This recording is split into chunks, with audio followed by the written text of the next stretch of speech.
أعوذ بالله من الشيطان الرجيم بسم الله الرحمن الرحيم السلام عليكم ورحمة الله وبركاته الحمد لله رب العالمين بنعمته تتم الصالحات وبفضله تتنزل الرحمات وبكرمه تنال البركات أشهد أن لا إله إلا الله وأشهد أن سيدنا محمدا عبده ورسوله اللهم صل وسلم على سيدنا محمد وعلى آله وأصحابه أجمعين سبحانك لا علم لنا إلا ما علمتنا إنك أنت العليم الحكيم بسم الله الذي لا يضر مع اسمه شيء في الأرض ولا في السماء وهو السميع العليم بسم الله ما شاء الله لا حول ولا قوة إلا بالله العلي العظيم أما بعد. Yang saya hormati pengurus Masjid Al-Kautsar, Bapak Ibu, para tokoh masyarakat, jamaah salat maghrib yang insyaallah dimuliakan Allah Subhanahu wa taala. Bersyukur kita kepada Allah dengan mengucapkan alhamdulillahirabbil alamin. Karena dengan nikmatnya lah kita bisa berada di tempat yang baik, di tempat yang dicintai dan dimuliakan Allah Subhanahu wa taala. Mudah-mudahan kehadiran kita di tempat ini sebagai amal ibadah yang pahalanya berlipat ganda di sisi Allah Subhanahu wa taala. Salawat dan salam kita sampaikan kepada baginda Rasulullah sallallahu alaihi wasallam dan kita mengucapkan Allahumma salli ala Sayyidina Muhammad wa ala ali Sayyidina Muhammad. Assalamu alayka ya Rasulullah, assalamu alayka ya Habiballah. Mudah-mudahan dengan kita banyak berselawat kepada beliau, maka kita semua insyaallah masuk surga bersama dengan beliau. Amin ya rabbal alamin. Bapak Ibu yang dimuliakan Allah Subhanahu wa taala, kita lanjutkan kajian fikih. Yang mana pertemuan yang lalu kita membahas tentang keutamaan masjid dan keutamaan memakmurkannya. Pada kesempatan kali ini kita masih membahas kaitan masjid dengan wakaf. Jadi salah satu keistimewaan masjid ini biasanya adalah karena dia ini berkaitan dengan wakaf. Jadi masjid itu biasanya identik dengan wakaf. Walaupun orang boleh saja membuat masjid secara pribadi tanpa harus diwakafkan, boleh. Tapi kita lebih identik masjid itu adalah wakaf. Nah, maka oleh karena itu disebutkan oleh para ulama. Jadi syarat wakaf itu wal waqfu jaizun bi thalathati syara'id. Dalam mazhab Syafi'i wakaf itu ada 3 syarat. Yang pertama ayyakuna mimma yuntafa'u bihi ma'a baqa'i 'aini. Jadi sesuatu yang bisa dimanfaatkan dan bendanya itu bertahan. Itu syaratnya. Dalam mazhab Syafi'i disyaratkan benda yang diwakafkan ini bisa dipakai berkali-kali, bendanya tidak hilang. Maka di kita seperti tanah, bangunan, ini bisa diwakafkan. Nah, jadi kalau dia dipakai kemudian lenyap, itu tidak bisa diwakafkan dalam mazhab Syafi'i. Maka tidak ada istilah wakaf makanan, karena makanan itu dimakan ya habis. Kan tidak ada makanan yang diwakafkan untuk hanya ditengok-tengok, kan tidak ada. Nah, tujuan makanan itu disedekahkan untuk dimakan. Nah, jadi ketika dimakan ya lenyap habis, maka tidak bisa diwakafkan. Ini dalam mazhab Syafi'i. Maka dalam mazhab Syafi'i ayyakuna mimma yuntafa'u bihi ma'a baqa'i 'ainihi. Jadi bendanya itu harus bertahan lama. Nah, memang nanti ada khilaf di antara ulama bertahannya itu berapa lama. Nah, maka ada juga yang penting dia bertahan. Maka di masjid seperti kipas angin, jam, meja, ini sejadah, ini bisa sebagai wakaf. karena dia bisa dipakai dalam jangka waktu yang lama. Jadi Bapak Ibu bisa berwakaf, itu tidak harus tanah, tidak harus bangunan. Nah, ini dalam mazhab Syafi'i. Kemudian yang kedua adalah wa yakuna ala aslim mawjudin wa far'in la yanqati. Jadi itu tidak terputus. Jadi tidak boleh sesuatu yang terputus, harus dia berlanjut. Maka biasanya barang yang sudah diwakafkan itu tidak boleh dikembalikan kepada pemiliknya, karena dia sudah dikeluarkan. Wakaf itu artinya diserahkan untuk kemaslahatan. Jadi kepemilikannya sudah lepas. Jadi orang yang berwakaf itu tidak lagi memiliki benda yang diwakafkan. Jadi kepemilikannya ini sudah lepas. Ini dalam mazhab Syafi'i.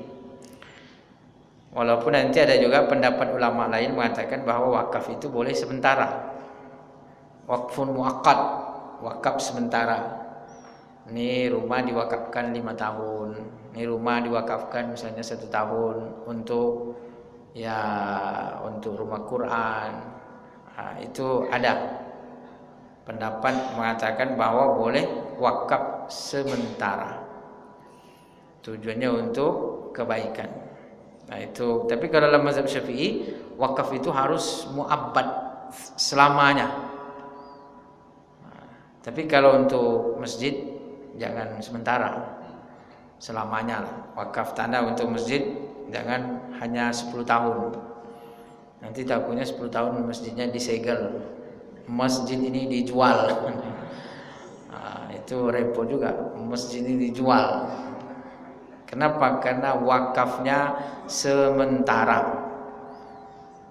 Nah, jadi betul bahwa wakaf sementara ini para ulama memperselisihkan, ada yang membolehkan, ada yang tidak. Kalau dalam mazhab Syafi'i, wakaf itu sifatnya adalah selamanya. Jadi benda yang diwakafkan itu tidak lagi menjadi milik si wakif yang mewakafkan. Itu kalau dalam mazhab Imam Syafi'i. Kemudian mimma wa alla yakuna fi mahzurin syar'i, bukan sesuatu perkara yang diharamkan. Jadi tidak mewakafkan sesuatu yang terlarang. Ini terkait dengan syarat daripada wakaf. Wakaf ini memiliki keutamaan yang sangat besar, karena salah satu amal soleh yang sangat tinggi pahalanya. Maka oleh karena itu ketika turun firman Allah Subhanahu wa taala, a'udzubillahi minasyaitonir rajim, lan tanalul birra hatta tunfiqu mimma tuhibbun, bahwa kalian tidak mendapatkan kebajikan, pahala yang bernilai tinggi, kecuali menginfakkan sebagian daripada apa yang kamu cintai. Lan tanalul birra hatta tunfiqu mimma tuhibbun. Maka ketika ayat ini turun, seorang sahabat datang kepada Rasulullah sallallahu alaihi wasallam dan mengatakan, "Ya Rasulullah, saya punya tanah kebun yang sangat saya cintai, yang sangat saya suka, yaitu posisinya persis di depan Masjid Nabawi. Dan Nabi terbiasa masuk ke dalamnya minum air dari sumurnya." Jadi tanahnya sahabat ini sangat bagus, sangat strategis, karena posisinya depan Masjid Nabawi. Kalau di kita itu sangat bagus, strategis lah. Bisa buat bisnis, bisa buat jualan, apalagi depan Masjid Nabawi. Maka kata sahabat ini, "Ya Rasulullah, itu adalah tanah harta yang sangat saya cintai ya Rasulullah. Maka kuserahkan kepadamu, terserah engkau wahai Rasulullah, di mana engkau mau mendistribusikan. Mau dipakai untuk apa terserah. Yang penting saya serahkan kepadamu.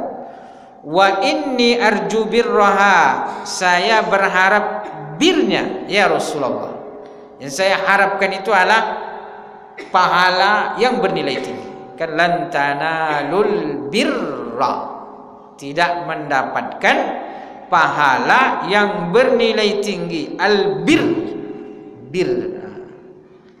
Jadi bir itu pahala yang bernilai tinggi. Makanya ketaatan kepada orang tua disebut dengan birrul walidain. Berbakti kepada kedua orang tua. Bir, bukan minuman ya. Kalau di kita minuman bir. Ini birrul walidain, birrun. Maka birrun itu pahala yang sangat tinggi kedudukannya. Maka kata Allah, tidak mendapatkan bir, pahala yang bernilai tinggi, kecuali setelah menginfakkan sebagian apa yang kamu cintai. Nah, ketika ayat itu turun, sahabat tadi langsung mempraktekkan. Ya Rasulullah, ini tanah saya, inilah yang paling saya cintai. Nah, maka saya serahkan kepada engkau, wahai Rasulullah, terserah. Nah, kemudian Rasulullah mengatakan, bagi-bagikanlah kepada keluargamu. Nah, maka dibagi-bagikan kepada keluarga beliau.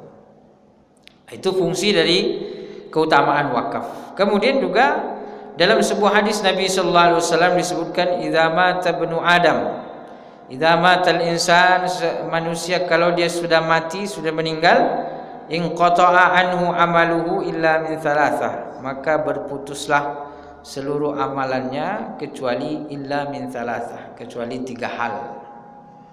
Kalau kita meninggal, Bapak Ibu meninggal, maka seluruh amalan kita ini terputus. Amalan sholat, ya kan? Tentu Bapak Ibu tidak bisa lagi sholat di Masjid Al-Kautsar kan? Karena sudah meninggal. Terakhir disolatkan, nah, itulah terakhir. Tidak bisa lagi sholat yang biasa datang berjamaah, ketika meninggal sudah tidak bisa lagi. Bersedekah, tidak bisa lagi. Karena orang sudah meninggal, dia tidak punya harta. Kalau sudah meninggal, maka hartanya dimiliki oleh ahli waris. Nah, maka kalaupun dia bersedekah, yang bersedekah itu bukan dia, tapi anaknya menghadiahkan pahala sedekah, dan itu boleh. Nah, kalau orang sudah meninggal, kita hadiahkan pahala sedekah, boleh. Hadiahkan pahala umroh, boleh. Nah, hadiahkan pahala Al-Fatihah, boleh? Ya boleh. Mensolatkan, boleh. Maksudnya disolati dia kalau sudah meninggal. Jadi terputus. Al-Fatihah yang kita kirimkan sampai, tapi dari kita. Bacaan Quran sampai. Mendoakan, beristighfar sampai, tapi itu dari kita, dari orang, bukan dari dia. Yang dari dia hanya ada 3 hal yang darinya. Yang pertama adalah shadaqatin jariyah, sedekah jariyah. Sedekah jariyah itu artinya adalah mengalir, jariyah. Jadi sedekah yang mengalir. Maka sahabat mengatakan bahwa ya itulah wakaf itu.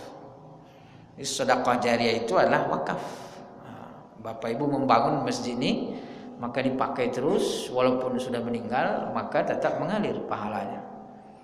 Jadi orang-orang tua kita yang dahulu membangun nih, pokoknya ada semennya, ada keramiknya, ada batunya, yang berwakaf tanahnya, bangunannya, pokoknya semua.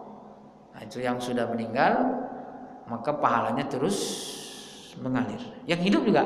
Nah, jadi selama masjid ini dipakai, dimanfaatkan, maka selama itu pula pahalanya terus mengalir, tidak pernah berhenti.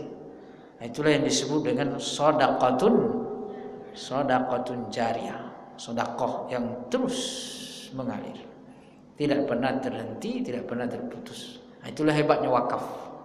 Jadi tidak pernah berhenti dia. Kemudian kalau dalam hadis ini disebutkan au ilmin yuntafa'u bihi, ilmu yang bermanfaat, au waladin salihin yad'ulah, atau anak saleh yang mendoakan. Jadi 3, sedekahun jariyah sebagai wakaf, ilmu yang bermanfaat. Kemudian yang ketiga adalah anak soleh yang senantiasa mendoakan orang tuanya. Ini 3 hal dari si mayit. Maka oleh karena itu para ulama mengatakan bahwa yang dimaksud dengan sedekah jariyah di dalam hadis itu ditafsirkan yaitu adalah wakaf, ditafsirkan sebagai wakaf. Maka wakaf ini terus berlanjut. Kemudian kalau kita lihat bahwa wakaf ini adalah salah satu wasilah untuk melakukan banyak amal sosial. Jadi salah satu tujuan wakaf itu adalah amal-amal sosial, membantu banyak orang. Karena di antara tujuan wakaf ini bendanya bertahan, tapi ada yang bisa dimanfaatkan. Terutama sekarang seperti misalnya wakaf-wakaf produktif, di mana wakaf itu dikelola hasilnya untuk kebaikan. Nah, itu berkembang. Maka kalau kita lihat misalnya seperti kampus Al-Azhar di Mesir itu bisa menggratiskan banyak mahasiswanya. Maka saya termasuk yang mendapatkan manfaat gratis. Kuliah di sana selama 4 tahun, alhamdulillah gratis. Dan itu banyak, ribuan bahkan ratusan ribu mungkin yang bisa digratiskan. Jadi ya khususnya kayak saya ini pergi ke luar negeri kuliah bukan karena banyak uang, tapi justru ke sana mencari gratisan. Mencari yang gratis-gratis. Kalau kesannya kan kuliah di luar negeri orang banyak uangnya. Kalau saya pribadi tidak, karena di sana gratis, tidak berbayar. Jadi Al-Azhar itu Bapak Ibu gratis dia. Kuliah agama itu gratis. Yang kita beli hanya bukunya lah, kitabnya. Itu dari mana? Dari wakaf. Jadi dananya dari wakaf. Bisa gratis seperti itu karena ada dana abadi, dana wakaf. Kita di Indonesia kan berpolemik tuh masalah UKT. Jadi polemik, ada yang protes, ada yang tidak terima, bahkan ada yang harus gagal masuk kuliah karena tidak bisa membayar UKT-nya. Ya kita mendoakanlah mudah-mudahan dimudahkan rezeki kita bisa belajar dengan baik. Jadi bukan persoalan mahalnya. Kalau ada rezeki insya Allah bisa terbayar. Tapi kita berharap bagaimana pengelola pendidikan ini memperhatikan juga kemampuan yang mau menuntut ilmu. Bagaimana pemerintah ini juga mengatur, memberikan kebijakan-kebijakan agar bagaimana pendidikan itu bisa dinikmati oleh semua kalangan. Bukan hanya yang punya uang, bukan hanya yang berharta, tapi bagaimana pendidikan ini adalah milik semua masyarakat. Dan alhamdulillah kalau kita lihat kebijakan-kebijakan sudah cukup bagus. Sekolah-sekolah sudah mulai banyak yang gratis. Tapi salah satu yang menguatkan nilai-nilai sosial itu adalah wakaf tadi. Maka wakaf ini luar biasa. Jadi salah satu instrumen daripada kekuatan ekonomi umat. Maka kita lihat banyak juga pondok-pondok pesantren yang gratis karena kekuatan wakaf.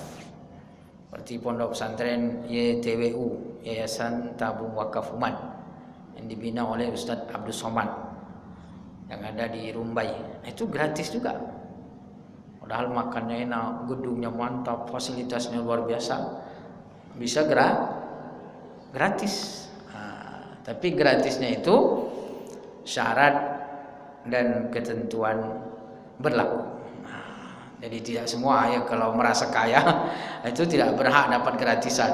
Karena itu diperuntukkan untuk orang-orang yang kaum du'afa, orang-orang yang tidak mampu. Tapi bukan berarti hasil wakaf itu harus orang tidak mampu, bukan. Ya, hasil wakaf produktif ini bisa juga orang yang mampu. Tapi karena prioritasnya sekarang adalah membantu orang-orang yang tidak mampu, maka beberapa lembaga itu mensyaratkan bahwa harus kaum du'afa. Tetapi beasiswa ini membantu daripada pendidikan itu tidak harus orang tidak mampu. Boleh saja untuk orang yang mampu. Nah, maka di Al-Azhar itu dia tidak memandang mau miskin, mau kaya, pokoknya gratis. Nah, itu pendidikan. Nah, maka salah satu kekuatan daripada masjid itu biasanya adalah karena wakaf. Nah, maka memang masjid ini sangat identik dengan wakaf. Nah, maka kalau kita lihat, alhamdulillah masjid itu mengalir infak daripada jamaah. Nah, memang rata-rata masjid kita ini itu hidup dari infak. Nah, rata-rata lah. Kecuali ada beberapa masjid memang yang dibangun secara pribadi, ada juga bahkan sampai tidak membuka kotak infak misalnya. Tapi kebanyakan masjid kita ini adalah karena wakaf tadi. Nah, maka tanah itu bisa diwakafkan, kemudian bangunan, kemudian benda-benda yang sifatnya bertahan lama. Jadi benda-benda yang sifatnya bertahan lama itu sifatnya adalah wakaf. Maka kita sebutkan karpet. Jadi bukan hanya tanah dan bangunan. Memang identiknya itu adalah tanah dan bangunan. Tapi isi-isinya ini yang bertahan itu juga sebagai wakaf. Nah, karena dipakai lama dan bisa dimanfaatkan dalam waktu yang lama, bendanya tidak rusak, maka itu bisa diwakafkan. Nah, kecuali kalau barang sekali pakai itu tidak bisa diwakafkan. Jadi kalau dipakai dia hilang, maka itu tidak bisa wakaf. Itu bedanya nanti wakaf dengan sodako. Kalau sodako biasanya pakai sekali maka dia hilang bendanya. Seperti makanan, orang sodako makanan kan sekali itu, sekali makan hilang. Nah, walaupun nanti ada juga perbedaan ulama terkait dengan misalnya wakaf tunai, wakaf uang. Nah, uang ini kan sekali pakai kan hilang juga, kita belanjakan kan hilang. Nah, tapi sekarang pengembangan para ulama kita mengembangkan itu ada istilah wakaf tunai, wakaf uang. Jadi uang ini untuk apa? Ya bisa kita berwakaf misalnya uang, tapi nanti dibelikan benda yang sifatnya bisa bertahan lama. Misalnya kita di masjid ini berdonasi uang donasinya, tapi setelah itu dibelikan misalnya pasir, dibelikan semen, kan itu wakaf melalui uang. Dia membayarnya uang, tetapi setelah itu dibelikan dengan benda-benda yang sifatnya bisa bertahan lama. Itu bisa dikatakan sebagai wakaf melalui uang. Bisa juga sekarang ini wakaf tunai, wakaf uang itu uangnya diputarkan. Nah, jadi ada sekarang ini kita berwakaf, nah uang itu diinvestasikan. Jadi hasilnya itulah untuk kemaslahatan. Nah, jadi hasil daripada wakaf uang tadi. Jadi sekarang ini kita bisa berwakaf, Bapak Ibu bisa, misalnya buka buka layanan wakaf. Biasanya itu ada di M-Banking. Nah, M-Banking di BSI itu bisa tuh.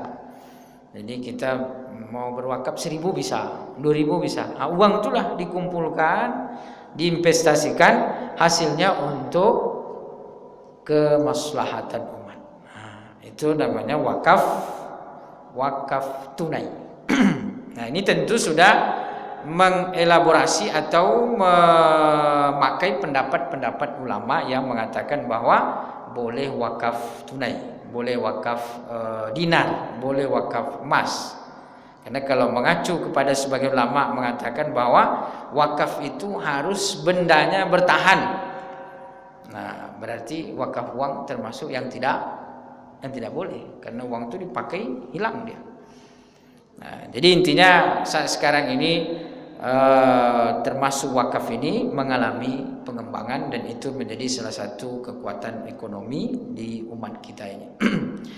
Nah, kemudian pada intinya bahwa wakaf dengan masjid ini sangat terkait, memiliki keterkaitan yang sangat kuat. Kita lihat bahwa bagaimana masjid-masjid itu mayoritasnya dibangun di atas tanah wakaf. Karena kalau bukan tanah wakaf memang rentan. Makanya kan salah satu sekarang yang di evaluasi adalah rumah-rumah ibadah atau masjid yang tidak jelas tanahnya. Khawatirnya misalnya dia hanya sekedar menyerahkan, ada juga orang karena dia ingin berbuat baik maka diizinkanlah di atas tanahnya itu dibangun masjid. Tapi tidak diperjelas nih apakah wakaf atau hibah. Pokoknya intinya bangun aja. Ketika dia meninggal, anaknya menuntut. Jadi ada kejadian seperti itu. Jadi masjid ini sudah dibangun, megah kan? Pas bapak yang punya tanah itu meninggal, anaknya menuntut. Ketika anaknya menuntut, kata jamaah, ini kan sudah dibangun masjid. Masjidnya kan sudah jadi nih. Kata anaknya, ya udah ambil masjidnya, tanahnya untuk saya. Karena kan tanahnya milik ahli waris gitu. Maka harus diperjelas nih. Maka hati-hati Bapak Ibu. Jadi tanah-tanah wakaf itu, tanah-tanah masjid itu kalau bisa, nah sekarang kan sudah ada prosedurnya, sudah dimudahkan untuk mengurus tanah-tanah wakaf. Jadi jangan sampai tanah wakaf itu kembali lagi, karena kan syarat wakaf itu diantaranya tidak boleh kembali dimiliki oleh yang berwakaf menurut sebagian ulama. Kecuali kalau dia disyaratkan, ini saya wakafkan 5 tahun, menurut sebagian ulama boleh. Ini saya wakafkan 10 tahun. Nah, tapi kalau masjid ya jangan sampai sementara. Nah maka oleh itu kalau Bapak Ibu berniat berwakaf harus diperjelas. Legalitasnya harus diperjelas. Dan wakaf itu juga harus memperhatikan daripada ahli waris yang lain. Makanya kalau hibah itu kan ahli waris harus semua tanda tangan. Wasiat ahli waris itu juga harus tanda tangan. Wakaf juga sama. Karena wakaf itu menyerahkan harta yang kita punya. Dan itu kan tentu mempengaruhi daripada ahli waris nanti. Karena wakaf itu tidak bisa kembali lagi kalau dia disyaratkan harus permanen. Maka juga harus atas persetujuan daripada ahli waris yang lain. Maka wakaf ini harus diperjelas statusnya. Kemudian juga Bapak Ibu, kalau berwakaf itu juga harus bijak. Karena wakaf itu peruntukannya sesuai dengan ikrarnya. Ikrar daripada pewakif. Misalnya saya mewakafkan tanah ini untuk masjid, maka harus untuk masjid, tidak boleh lain-lain. Tidak boleh dirubah. Ini saya wakafkan untuk sekolah, maka harus sekolah. Maka yang berwakaf itu juga harus bijak, melihat kondisi. Jangan di situ sudah ada masjid 50 meter dari situ dia mewakafkan tanah untuk masjid. Memakmurkan masjid yang ada aja susah. Ini mau bangun pula masjid baru lagi. Jadi akhirnya masjid itu dekat-dekatan. Dekat-dekatan masjid itu isinya tidak ada. Masjidnya mewah, megah, tapi jamaahnya tidak ada. Untung ada ghorimnya. Dialah yang menjadi muazzin, dia menjadi imam, dia pula yang menjadi makmum. Jadi harus memperhatikan juga. Maka oleh karena itu lebih bagus kalau di situ sudah ada masjid, maka jangan ditentukan bahwa tanah ini untuk masjid. Tapi berikan kebebasan kepada nazir. Nazir itu artinya yang menerima. Nazir itu yang mengelola daripada wakaf tersebut. Jadi wakaf ini adalah pahalanya sangat besar, pahalanya sangat istimewa, tapi juga harus terkelola dengan baik. Kita di Indonesia ini alhamdulillah tanah-tanah wakaf itu bertebaran di mana-mana, sangat banyak sekali. Maka memiliki potensi yang sangat kuat. Termasuk juga yang perlu diperhatikan adalah nazirnya, nazir wakif. Jadi pengurusnya yang mengelola.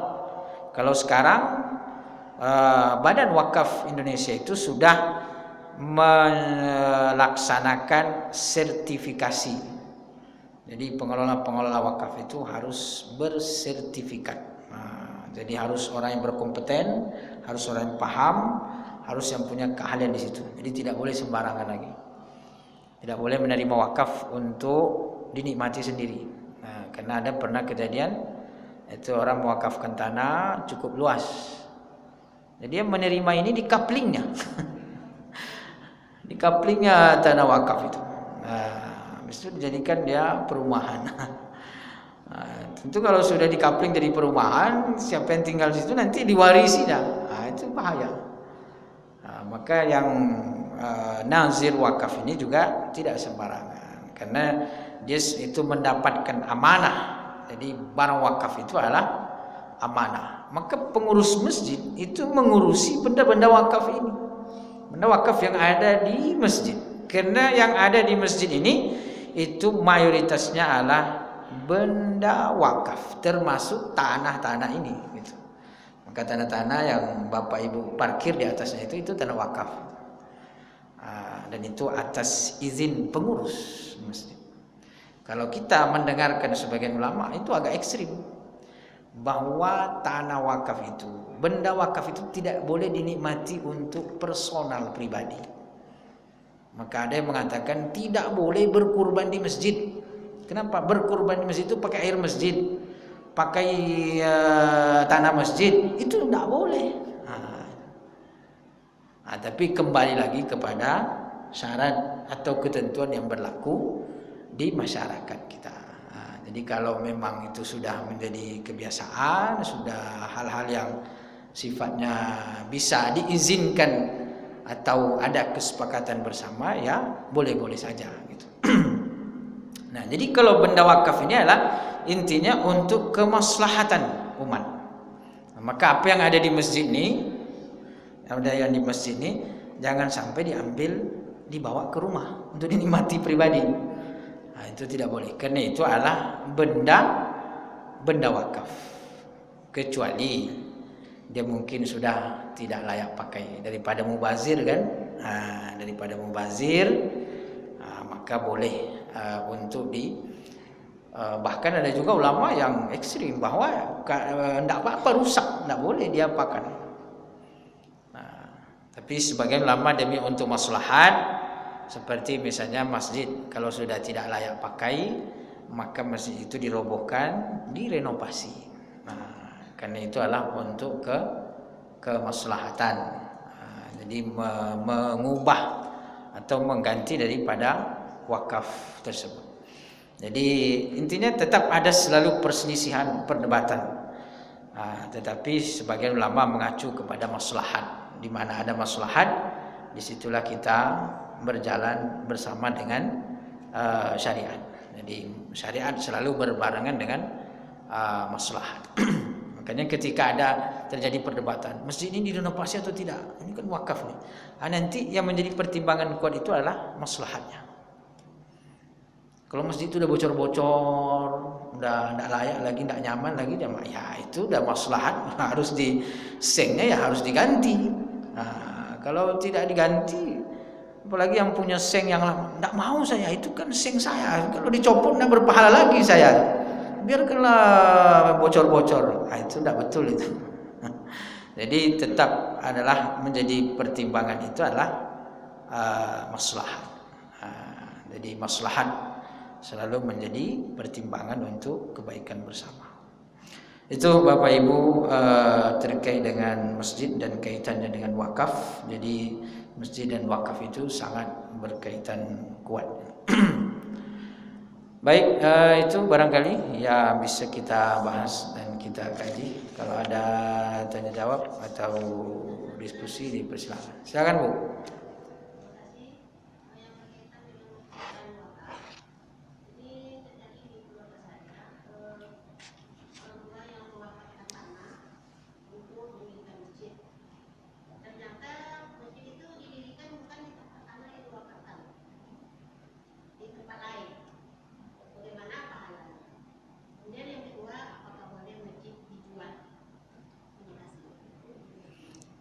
Iya, sama-sama Bu.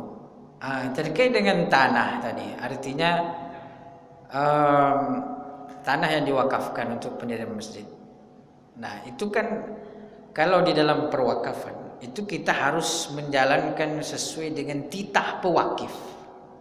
Jadi seorang nazir itu pengurus wakaf itu yang bertanggung jawab menjalankan wakaf itu, dia kan hanya menjalankan saja, menjalankan apa yang menjadi syartul waqifi, apa yang menjadi ketentuan daripada pewakif. Tidak boleh dia merubah, tidak boleh dia menyalahi ketentuan pewakif, kecuali karena darurat atau karena ada kemaslahatan yang lebih penting, maka di saat itu tidak masalah gitu. Nah sekarang itu tidak dibangun masjid di tanah itu apa sebabnya gitu?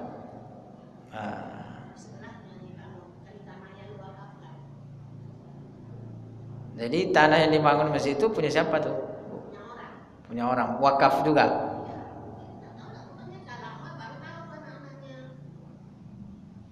Kalau itu berarti menyalahi daripada titah pewakif. Menyalahi titah pewakif. Kalau menyalahi daripada titah daripada pewakif, tidak ada karena darurat, tidak ada karena karena maslahat yang lebih penting, berarti dia khianat. Jadi nazirnya itu khianat. Nazir. Maka nazir ini, makanya sekarang ini BWI itu nazir itu harus bersertifikat, mengerti tentang perwakafan. Apa itu Bu? Ya kalau masalah pahala kan kata Nabi SAW, siapa yang berniat suatu kebaikan, dan dia tidak sempat untuk melaksanakan karena uzur atau karena apa, pokoknya bukan kehendak dia lah gitu, maka kata Nabi SAW dia sudah dapat pahala. Niat saja tidak terlaksana bukan karena keinginan dia, jadi tidak terwujud bukan karena keinginan dia, maka insya Allah sudah dapat pahala insya Allah. Allah kan maha pemurah, memberikan pahala kepada kita. Allahul Karim, Allah maha karim itu, Allah maha pemurah kepada hambanya gitu. Jadi kita berniat saja untuk melakukan kebaikan, terhalang kita melakukan kebaikan itu karena ada hal atau berbagai macam keadaan, maka Allah Subhanahu wa taala sudah memberikan pahalanya. Nah, jadi kalau untuk terkait pahala insya Allah sudah dapat sampai pahala itu. Nah, jadi intinya memang di situ pentingnya, maka pewakif itu juga harus mempertimbangkan. Jadi di sini cocok nggak dibangun masjid gitu. Jadi makanya kalau wakaf untuk masjid sekarang ini harus juga dimusyawarahkan posisinya. Jadi tidak hanya saya kan punya tanah terserah saya mau wakafkan. Untuk masjid untuk apa? Tidak juga boleh begitu. Karena kan kita ini hidup bersosial, hidup bermasyarakat, jadi harus mempertimbangkan juga. Di sini masjid kurang pas, masjidnya di sini. Nah, itu. Jadi perlu juga dimusyawarahkan itu. Nah itu Bu. Yang kedua, hukum menjual masjid. Ya begini, terkait dengan menjual masjid ini kembali tadi kepada status awalnya. Jadi kalau status awalnya misalnya masjid itu berdiri di atas tanah wakaf, kemudian masjidnya itu juga adalah wakaf, tidak boleh dijual. Karena itu bukan punya dia. Wakaf itu artinya ketika orang berwakaf, maka dia melepaskan kepemilikannya menjadi itu milik Allah Subhanahu wa taala. Jadi wakaf itu bukan lagi milik kita. Saya punya tanah nih, saya wakafkan. Ketika saya mewakafkan itu artinya saya melepaskan dari kepemilikan saya menjadi itu adalah milik Allah Subhanahu wa taala. Walaupun ada juga memang perbedaan dalam mazhab Hanafi, kalau orang mewakafkan sesuatu itu tetap milik dia. Tetap milik dia dalam mazhab Hanafi. Tapi kalau dalam mazhab Syafi'i, ketika orang berwakaf nih, maka itu artinya saya melepaskan kepemilikan saya terhadap benda itu. Maka itu adalah menjadi milik Allah Subhanahu wa taala. Maka dalam